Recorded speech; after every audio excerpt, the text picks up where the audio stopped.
Every day, thousands of Comcast engineers and technologists, like Kunle, put people at the heart of everything they create. In the average household, there are dozens of connected devices. Here in the Comcast family, we're building an integrated in-home Wi-Fi solution for millions of families like my own. It brings people together in meaningful ways. Kunle and his team are building a Wi-Fi experience that connects 1 billion devices every year. Learn more about how Comcast is redefining the future of connectivity at comcastcorporation.com/Wi-Fi.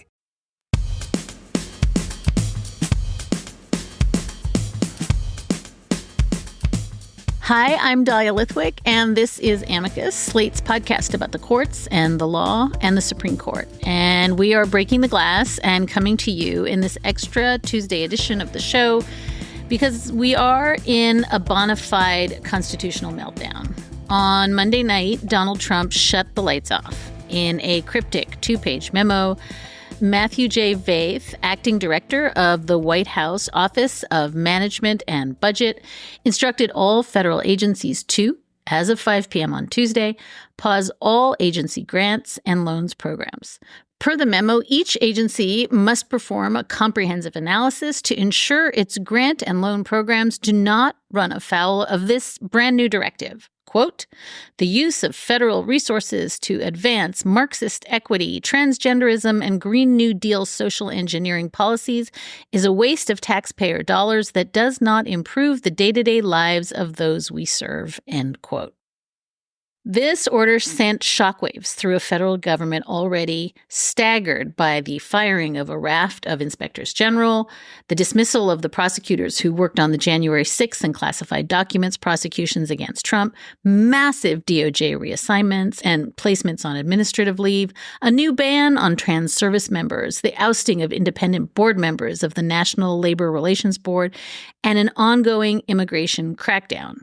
Yet, in the midst of what looks like terrifying authoritarian collapse, the Vaith memo signals something that should send a chill through even those who used to claim that Trump was just undertaking a kind of necessary reorganization of priorities.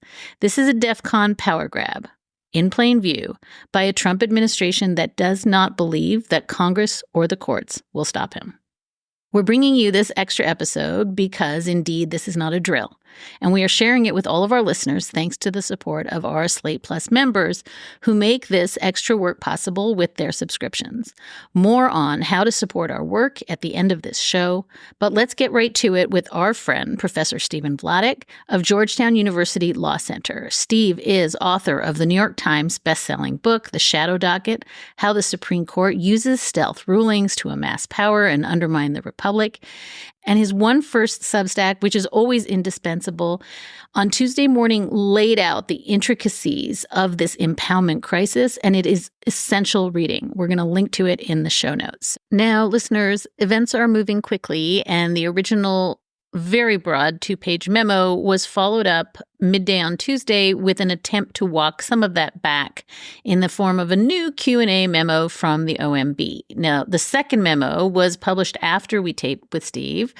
It now explicitly says that SNAP payments and student loans and anything directly paid to any American is not effective. It names a few other programs, but then it says, hey, if you are confused, go ahead and write the OMB. Also, as you're going to hear from Steve in the next few minutes, the Impoundment Control Act is very clear that these impoundments are not lawful, and these memos don't change that fact. The bad memo, followed by the bad Q&A, is chaos by design, and as you all know, the chaos is, as ever, the point. Steve Vladeck, welcome back to Amicus. Thanks, Dahlia. Great to be back, although I feel like every time you have me on the show, it's because something bad has happened. Yeah, I mean, you should probably just get a side hustle in Oscars or fun things to buy at Target, and we could have you on about those things. But for right now, I think, yes, something truly bad has happened. And I want to root it in the following. There is so much going on. This is like chaos by design, boom, boom, boom, every minute of every day. It's an effort to game a media that doesn't seem capable yet of rising to the moment. So I want you and me to rise to the moment. And I actually don't know what to call this impoundment crisis beyond I don't know. I want to say it's an authoritarian power grab. I want to say maybe it's a coup or coup adjacent. It's certainly illegal. I'm looking for language before we even start the conversation. What are you naming this particular move for purposes of getting listeners to calibrate their response? I think this is the most monarchical thing we have seen, in the 8 days of the second Trump administration. But if it's right to sort of save monarchical for especially egregious efforts to rewrite the basic structure of the Constitution, this is the one. Yeah. Okay, monarchical it is. I also feel like we have you on the show frequently when the word monarchic is that's thrown around. So you are the king for our purposes. I am an Anglophile, so I guess that it tracks. There you go. I want to start, if we can, with just one sort of piece of legal formalism, because this memo is signed by the acting director of the Office of Management and Budget, and the OMB actually oversees the whole federal budget. It oversees the policy and management and staffing of every federal agency. It runs point on every executive order, and yet a normal person could reasonably go a whole lifetime not knowing anything about the OMB. But this is interesting because I'm curious about what the powers of an unconfirmed acting director of the OMB, what are his powers, and do they include stopping all government funding on a dime in what reads as a pretty sketchy and slightly cartoonish 2-page memo? So I think the critical thing to say is, OMB, to understand why it has power, Dahlia, we have to tell people where it is, right? It is literally, or at least it is architecturally, legally part of the White House and part of the executive office of the president, to be precise. And so OMB doesn't actually have formal authority to tell agencies what to do, but OMB is effectively speaking for the president, and the president does. And so when OMB says stop, distributing appropriated funds as of 5 p.m. on Tuesday, an agency that doesn't comply is basically defying the president, and the head of said agency is asking to be fired. Okay, now do the follow-on, which is what's the difference between an acting head and an actual confirmed serious head? Because I've been looking around for the pronunciation for this guy's name. I can't even find him on YouTube. So I think it's Vaith. And he actually, what's remarkable is he's a career person. This is actually not a Trump crony who signed this memo. But the reality is that during any presidential transition, Dahlia, even the normal ones, there's a period where you tend to have a bunch of acting heads of agencies because the political head from the prior administration has either stepped down or been unceremoniously dismissed. And the new head has not yet been confirmed by the Senate. That's Russ Vought, whose nomination is pending. And so that's why this goes out under Vaith's name. Again, though, the real point here is that whoever's name is on the memo, the real teeth is that it's coming from the White House. And it's coming from a White House that has shown already that it is not remotely inclined to worry about any kind of independence when it comes to agencies. So, it might have Vaith's name on it, but it's basically Trump saying, hey, agencies, stop doing this or else. So it's clear, I think, that this turns off the spigots, and it turns off the spigots, as you said, Steve, close of business Tuesday. It appears to implicate hundreds of billions of dollars in grants to state and local and tribal governments. Tuesday morning, the sun rose on the entire country trying to parse whether their own funding was affected. And the short answer appears to be, no. Can you just tell us, to the extent that it is clear from this very, very hard to parse order, what kinds of aid are halted, what is carved out, what seems to be going forward, and if there is some kind of principal distinction between the two that the order makes on its own terms? So, anytime you spend 2 pages trying to shut down an entire federal government infrastructure, you're going to mess some stuff up. And this is not exactly the most well-written memo to begin with. The memo, Dahlia, tries to draw a distinction between federal financial programs that are dispersed to entities and organizations on the one hand, and federal grants that are dispensed directly to individuals on the other. Without really trying that hard to give examples, my bet is that the reason why it has the caveat for money that individuals receive is because they didn't want to turn off Social Security and Medicare, which, you want to talk about a real immediate, get out in the streets crisis. The reality is that there's a ton of federal money implicated by this memo. But the other piece of this is, Dahlia, every agency has their own officer who is in charge of spending for the agency. And that officer now has to figure out for themselves which of the agency's money turns off at 5 p.m. on Tuesday and which money keeps going. And my favorite part is the memo has this sort of throwaway term, as appropriate by law. If I were the head of an agency that had a pretty long history of complying with the Impoundment Control Act of 1974, I would think almost none of this was appropriate under law. So, a lot of this is still to be fleshed out. But there's no question, one, that the memo on its face covers tens, if not hundreds of billions of dollars of federal spending.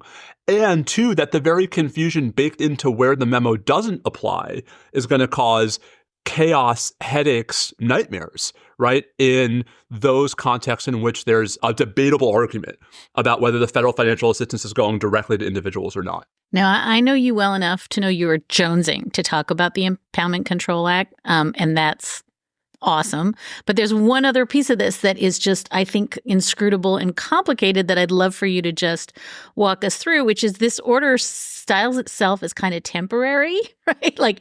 It's gonna, here's what you could do to mitigate the madness, but even that is not clear.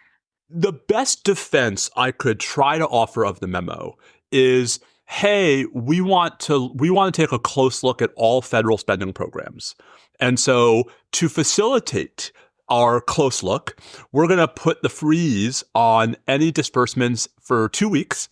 And we want to give you agencies time to come back to us in 2 weeks and, show us your books. Show us all the money you're spending. Show us where it's going. Show us what statute it comes from, right? So all of that, I think, sounds at least outwardly defensible, except for turning off the tap while you're doing it, right? Like ordering a government-wide audit, is expensive, but it's not insane. The problem is turning off the tap while you're doing it. And the memo makes no promise that the tap will turn back on February 10th.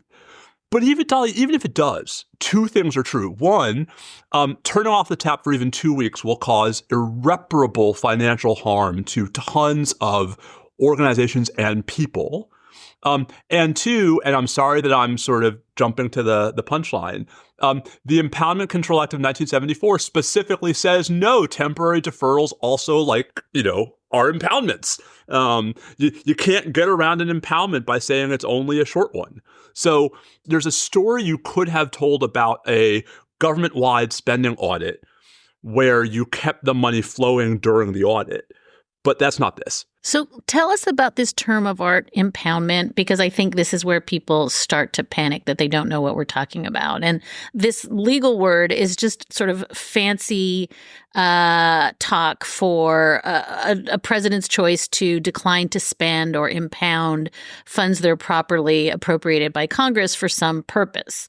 So impoundment is basically, in the most simple sense, the simple constitutional principle that Congress, absent some special circumstances, by and large holds the purse strings. Is that correct? Yes. And what I would say is to help flesh this out, it might be helpful to talk about the different ways Congress appropriates money. So, one way Congress appropriates money is Congress says, dear executive branch, here is N number of dollars that you must spend on X thing. And there's no discretion baked in. That's often called mandatory spending. Like, you must spend this amount of money on this thing. A second type of appropriation is, dear executive branch, you may spend no more than Y amount of dollars on X thing. So we're not going to tell you must spend X amount. We're going to tell you can spend up to an amount on a particular thing. Maybe there's a little bit of discretion baked into the appropriation to spend less than the cap, right? If you can accomplish the goal for half the price, do it. The third kind of appropriation is what we might call a conditional appropriation, which is if the president determines that, thing A has happened, then, you can spend B amount of money, right? What's critical about all of these is that all of these are bounded appropriations. They're bounded either by setting the exact amount the president's supposed to spend, or they're bounded by cabining the discretion the president has over how to spend. And that is what has sort of prompted the fight over impoundment historically. There are scattershot examples going all the way back to that great executive power claimant, Thomas Jefferson, of presidents claiming at least some authority to not spend every dollar Congress has appropriated for things. But Dahlia, a lot of those examples are in contexts where the underlying appropriation statute could be read to have given the president some of that discretion. There were really no examples of presidents claiming constitutional power, right, no matter what Congress has said, to refuse to spend until we got to Nixon. And indeed, one of the things that got Richard Nixon in all kinds of trouble before and sort of unrelated to Watergate was impoundment, a power that he used more than any president before him, and that he lost a whole bunch of lawsuits trying to use. So, this was the background to the Impoundment Control Act, but like the history here was presidents maybe at the margins had some room under some statutes to not spend all the money, but there was never a broad, like categorical, I'm impounding because I just don't want to do it type of power. And you make the point in your Substack, and this seems a little wonky, but I think it's really important, is that the Office of Legal Counsel, which typically really errs on the side of a pretty broad vision of the scope of executive power, even the OLC disagrees with this crazy pants, all-encompassing theory, right? And not just the OLC in the Reagan administration, which wrote a memo that spends like 3 pages on how there is just no inherent power to impound. For OLC to say that there's no argument that the executive branch has inherent constitutional power to do something is, I don't even know what it's like. It is the ultimate sort of proof that there is no there.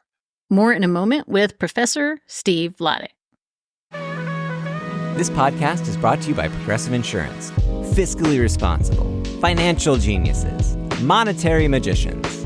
These are things people say about drivers who switch their car insurance to Progressive and save hundreds. Because Progressive offers discounts for paying in full, owning a home, and more. Plus, you can count on their great customer service to help you when you need it, so your dollar goes a long way. Visit Progressive.com to see if you could save on car insurance. Progressive Casualty Insurance Company and Affiliates. Potential savings will vary. Not available in all states and situations. This episode is brought to you by NRDC. Our nation's environmental safeguards face their gravest challenge ever. The new Trump administration is moving quickly to dismantle decades of protections for our clean air, water, and public lands. The Natural Resources Defense Council has proved it can stop these attacks. NRDC filed the first environmental lawsuit against the previous Trump administration and maintained a blistering pace, filing 163 legal challenges and winning victories in nearly 90% of resolved cases to protect wolves, bees, and other endangered species, block the Keystone XL pipeline, regulate chemicals hazardous to our health, and more. Now, NRDC is launching the legal fund to stop the Trump agenda. For a limited time, all donations will be doubled to help power their strongest legal defense of our environment yet. From climate protection to endangered species, what we do now will determine the world our children inherit. Make your match gift at nrdc.org/podcast. Let's return now to my conversation with Professor Stephen Vladeck of Georgetown University Law Center. And I want you to now, here we are, folks, the moment you've all been waiting for. The Impoundment Control Act takes all of this kind of vague, vaporous doctrine and, as you say, packs it into a meaningful. This is, as you noted, after Nixon and a bunch of Nixon lawsuits and Nixon overreach. It was, I think, meant to put to rest the idea that this is just up to like the president and his shruggy emoji, right? Has Trump even complied with the requirements, the formal requirements under the ICA? No. Not even close. So the Impoundment Control Act is actually a fascinating statute because it is like a lot of the other statutes Congress enacted in the mid-1970s that Dahlia, you and I have talked about a bunch of these other statutes before. They all follow the same pattern, which is Congress trying to sort of dissipate future constitutional confrontations by occupying a space with a statute where the statute actually sort of accomplishes its goal by giving more power to the president than he previously had. And so the Government Accountability Office, the GAO has long taken the view that actually the only impoundment power the president has is the power conferred by the Impoundment Control Act, which, as you say, creates a procedure. So the heart of the ICA is the president has the right with regard to some, but Dahlia, importantly, not all, congressional appropriations, basically to petition Congress to impound the funds. And the statute creates all of these fast-track procedures through which Congress is supposed to act within 45 days on the president's request. And, the purpose of the statute is to say, hey, listen, we, Congress, are not unsympathetic to the idea that there might be some context in which the president wants to impound certain funds. Here's a mechanism for us to sort that out on a case-by-case basis while otherwise disallowing or reinforcing the disallowment of impoundment. Two critical points, though. One, as you note, there's been no effort to comply with that procedure here. And two, it's worth reflecting on why. And the why is almost certainly because a lot of the money that is now blocked or will soon be blocked by this order is not impoundable under the ICA. We talked about the different kinds of appropriations. The ICA specifically precludes impoundment of so-called mandatory appropriations. And so if this were sort of a nuanced, hey, we just want to go after one discretionary, like, hey, we want to cut off aid to Ukraine, right? Okay, that's a fight. Or, hey, we want to cut off PEPFAR, which is, right? Okay, fine. But to do it with this kind of broadsword makes it actually, Dahlia, impossible to satisfy the ICA because the ICA says no impoundment for any mandatory spending, which a lot of this is. Let's get to the Supreme Court because that old chestnut. I guess theoretically that's why you're here. And one of the things I should just say really clearly is you've been telling us all term with this sleeper docket, or by and large sleeper docket, oh, don't you worry, it's going to be just a whole bunch of rock'em sock'em emergency orders that are all going to go to the court. Like, this is not going to be a quiet term. And I'm assuming, based on what you just said now and based on what you wrote in Tuesday's Substack, this is going to rocket its way to the court too, along with probably the transgender service ban and the mass firings and the birthright citizen case that we talked about last week. Everything is heading there. But yet you make a point in your Substack that I want to just sit in for a moment, because you say this is actually foundational. This is, and I'll just quote you to you, more than just getting there first, the impoundment issue also presents an even more fundamental question about the structure of our government, one that goes beyond even the enormous moral and practical implications of the birthright citizenship issue.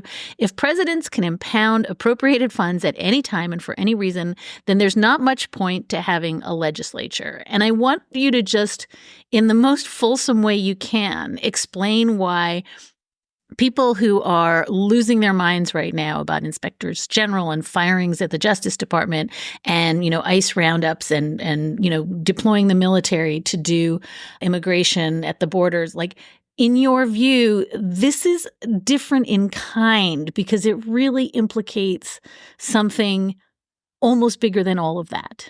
Yes. I always feel sort of nervous saying bigger because, obviously people being allowed to stay in a country that is the only one they've ever known is a pretty big fracking deal. But I think from the perspective of the structure of our government, right, a president abusing his immigration powers is something we've seen before, including this president, right? A president violating civil service rules when it comes to firing subordinates. It's something we've seen before. And those are, Dahlia, crises in their own way, and they can have massive implications, but they are not referenda on the structure of our government. right? They are sort of referenda on whether we're going to hold the president accountable for, violations within the structure of the government. This is rewriting the structure. And, there was a quote that a member of Congress gave to a reporter Tuesday morning that appropriations are different because they're not laws. And I'm like, yes, they are. Not only are they laws, but they're kind of the most important thing Congress does. So, it's very possible, Dahlia, that the sort of constitutional nuclear war doesn't actually materialize, that maybe, the memo gets massaged or this turns into something else, or the cases get resolved on statutory grounds. But a world in which what we're fighting over is the substantive question of whether the president can impound money for any reason at any time is a world in which we're fighting over whether we have the separation of powers or not. That is maybe more technical than birthright citizenship and firing inspectors general. But I actually think it is not hard to sell that it's a bigger deal for the rule of law in this country and the future of our constitutional system.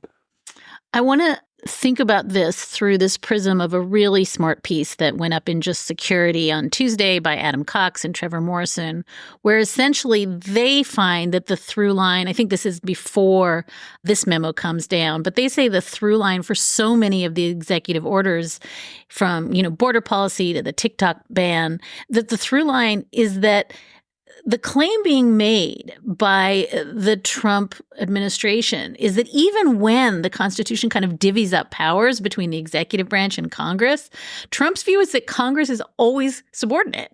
And not only that, as you say, it can just be tossed away for any reason. And we all know, I think the reason you're saying this is so existential is that the Constitution emphatically does not say that the president somehow gets a thumb on the scale for when he gets to decide that the other branches just suck. And I would love if you would just play it out for me for 1 second. And I know this is kind of a abstract question, but the connection between the immunity ruling last term, which kind of gave the notion that the court was receptive to arguments that the president is kind of sort of extra special. Does that in any way embolden this kind of thinking? I think there's no question that it emboldens the thinking. I think it is a category error and will be a category error to think that the kind of immunity that John Roberts bestowed upon presidents covers the executive branch writ large. Right, that I'm quite comfortable and confident in the view that John Roberts did not believe that he was writing an opinion that immunized all government agencies from civil liability for violating the Constitution. And that may come as small solace to folks who say, well, you were, you're one of the people who didn't think he'd even do the immunity thing. Okay, fine, that's fair. But it's one thing for the court to go further than it ever had before.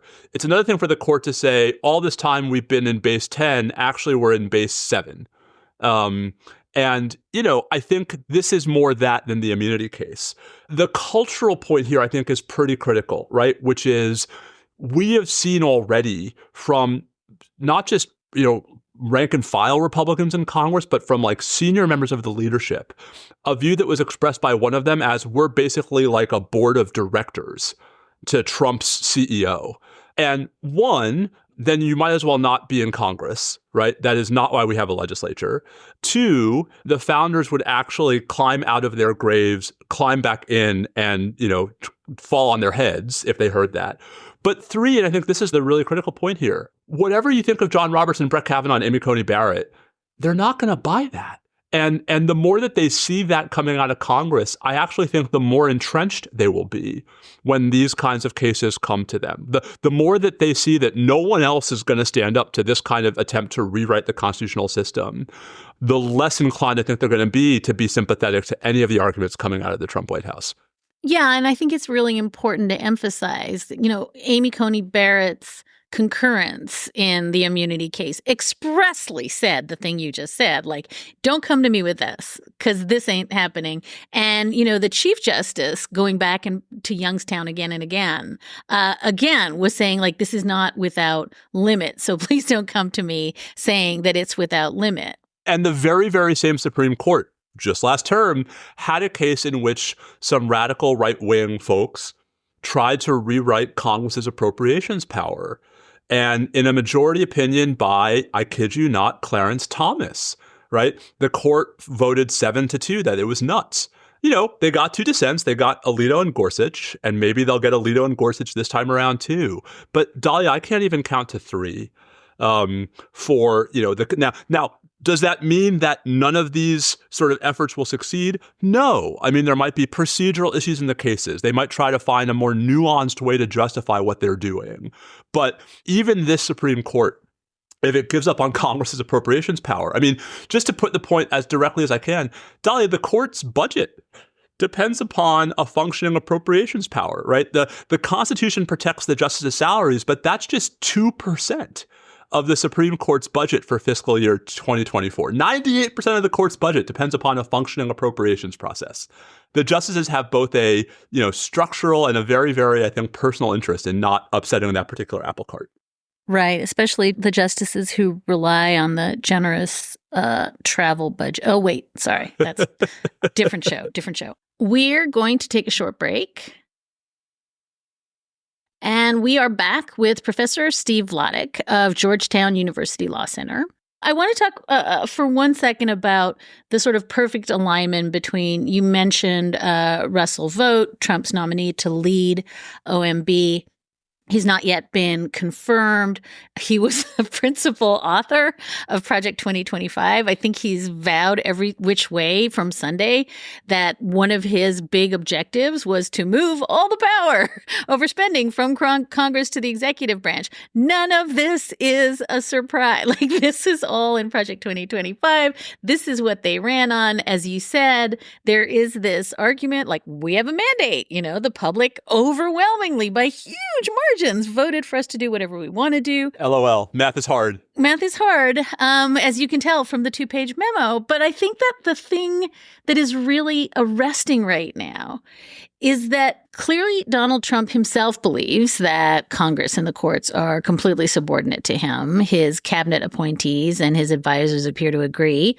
That this may be the case has been proven amply with the events of the last few weeks and the absolutely emboldened execution of this whole shock and awe rollout of the Trump presidency.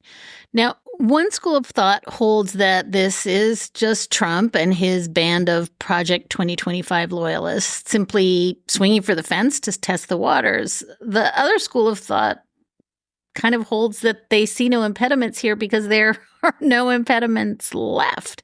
Is Congress going to block this? I don't know. I'm wondering if members of Congress who couldn't draw the line for an unqualified security risk nomination can suddenly find a backbone if you take away their infrastructure project. So I would be careful to distinguish between congressional Republicans and congressional Democrats. Right. I think we've already seen noise, at least on social media, from some congressional Democrats who are trying to express just how insane this is. Dahlia, also, as you and I are sitting here, it's been really only about 18 hours since the news of this really got out. The freeze didn't go into effect until 5 p.m. on Tuesday. So it's possible that folks are just reacting slowly to this. It's possible, Dahlia, that folks don't understand how big a deal this is. I will say, I think the real question is whether there are going to be any Republican members of Congress who break from Trump over this. And I'm not optimistic because, he keeps providing them opportunities to show institutional independence. And, when Mitch McConnell is the only one besides Murkowski and Collins to vote against Pete Hegseth, that's where we are. So this is why I think it puts the federal courts in general and the Supreme Court in particular in such a awkward but also interesting position, because I think, Democrats in Congress really don't have the ability to do much besides maybe gum up some of the works and otherwise rant and rave and use their bully pulpit. But the courts do.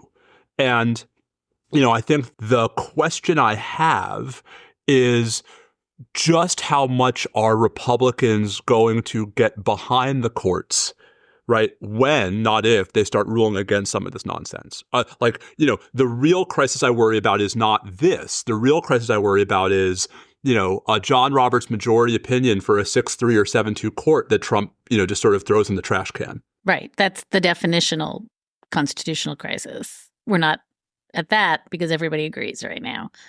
I want to flag for listeners that Slate's daily news podcast, What Next with Mary Harris, has an episode digging into the political ramifications of the memo that Steve just mentioned. That'll be in your feeds on Wednesday morning. It is definitely going to be worth your time to listen to flesh out the sort of political implications. But Steve, before we leave, I want to ask you one last question, because in some sense, I honor and revere your confidence that this is a place where the courts, must and will step in.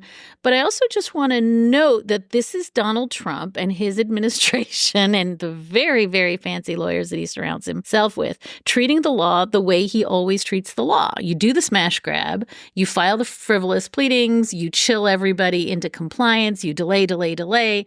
Everybody reels, chaos reigns, and then you wait for the law to catch up with you. And the spoiler, I hate to tell you, seems to be, at least in Trump's case, the law never catches up. And the reason I'm a little less sanguine than you are as we tape this is that, A, that's the pattern, but more urgently, we always said, and you and I said it to each other in the last Trump administration, they do crappy legal work and then they get, smacked on the nose for not following the Administrative Procedures Act or for not being truthful or for being, sleight of hand or doing shoddy work.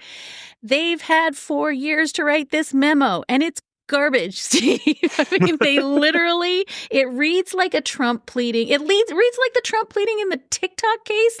Or in the citizenship case, right? Like, hey, 3 pages on why you should, do something, that no one thinks you should do. Yeah, because I said so. And I think that, they make up a budget number that doesn't exist. They target the Green New Deal that was never law. The Marxists. The Marxists, always with the Marxists and the wokeness. But I just am shocked at how little getting the law right matters.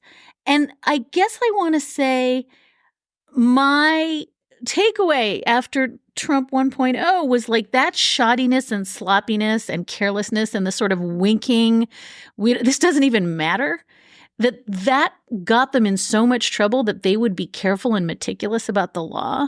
There's a way in which this reckless approach to impoundment, to the seriousness of what they're doing, almost signals to me that they think that the courts don't matter at all. Or at the very least, that they don't mind losing in the courts. We talked about this during the first Trump administration. I mean, the real sort of sin of how the Supreme Court used the shadow docket during the first Trump administration was that Trump got to carry out for the better part of 4 years all of these policies that no court ever said were legal. And so I think, Dahlia, what it comes down to the difference between policy and law, which is, Trump exists in a world where the law is just means to an end. And sometimes it gets in the way of his policies and sometimes it provides cover for his policies, but that all that matters is the policies. And the policies aren't themselves especially clever. They're just whatever he feels like when he wakes up in the morning. And I don't have faith that there's going to be some kind of systemic rejection of that approach by the courts. This is not what the John Roberts Supreme Court is going to do. Nor do I have faith that even when the Supreme Court cleans up this mess, it's going to be able to undo all of the harm that these policies will inflict for as long as they're in place. But I think we have to be at least a little bit realistic about what it means to live in a society with the rule of law, which is that governments will often do things that are inconsistent with the rule of law, and they'll often do things that harm us, either consistently or inconsistently with the rule of law, but that the way we persist long enough to elect a different government, right, is to preserve the rule of law, even if it's not going to protect us in every moment. And I think that's why these cases matter, even if they're not going to chasten Trump, and even if they're not going to be able to undo the formidable damage he's already done and will be able to do until and unless he's finally stopped. Steve, you said up top that I only bring you on to discuss bad news, but let me just say for the record that your brand is discussing bad news in the best possible way since at least the mid-2000s. It is such a treat to have you, even on a day that I'm a little bit eyebrows on fire. Steve Vladeck teaches at Georgetown University Law Center. run out and buy, if you've not already, the New York Times bestseller, The Shadow Docket, How the Supreme Court Uses Stealth Rulings to Amass Power and Undermine the Republic. And do get his and pay for One First Substack, which again on Tuesday morning was indispensable for this conversation, but also just generally, I think sets the terms of what is at stake and why it matters better than almost anyone. Steve, thank you. I know it's been a crazy busy day for you. Thank you for giving us your time. Thanks for having me, Dahlia. It's always a pleasure. And that is all for this episode. Thank you so much for listening. And thank you especially to our Slate Plus members for making it all possible. If you are not a Slate Plus member, but you'd like to get access to extra episodes like this one and to listen to all of our podcasts ad-free, you can subscribe to Slate Plus directly from the Amicus show page on Apple Podcasts and Spotify, or visit slate.com/Amicus Plus to get access wherever you listen. And we absolutely love your letters and your questions. We read them all, and they really do inform our work. And they also remind us that we are not just here screaming into the void. You can keep in touch at amicus@slate.com, or you can always find us at facebook.com/Amicus Podcast. Sarah Birmingham is Amicus's senior producer. Our producer is Patrick Fort. Hillary Frey is Slate's editor-in-chief. Susan Matthews is executive editor. And Ben Richmond is our senior director of operations. We'll be back with another episode of Amicus on Saturday and with a bonus episode for our Plus members. Until then, take good care.